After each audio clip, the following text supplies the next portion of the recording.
तो माझा हट्ट पूर्ण करेल का?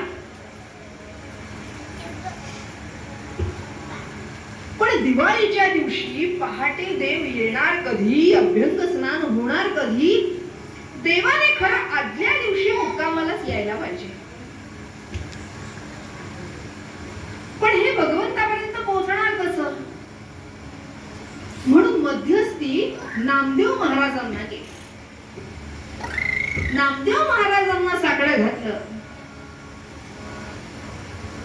की आता तुम्ही भगवंताला दिवाळीच्या आदल्या दिवशी म्हणजे धनत्रयोदशीला माझ्याकडे देव कसे येतील ही जबाबदारी आता मी तुमच्यावर टाकतो.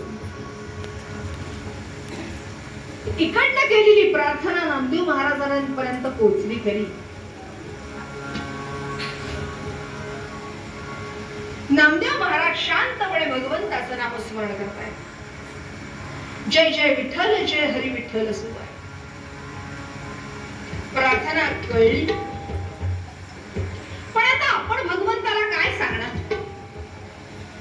प्रत्येकाची पुण्याई वेगळी, त्यामुळे प्रत्येकाला त्याच्या त्याच्या पुण्याईप्रमाणे मिळणारं फळही वेगळं.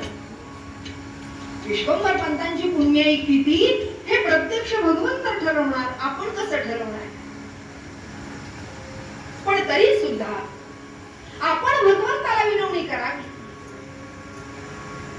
आणि अक्षरशः प्रामाणिक भक्त आहे म्हणून तरी तुम्ही त्यांच्या घरी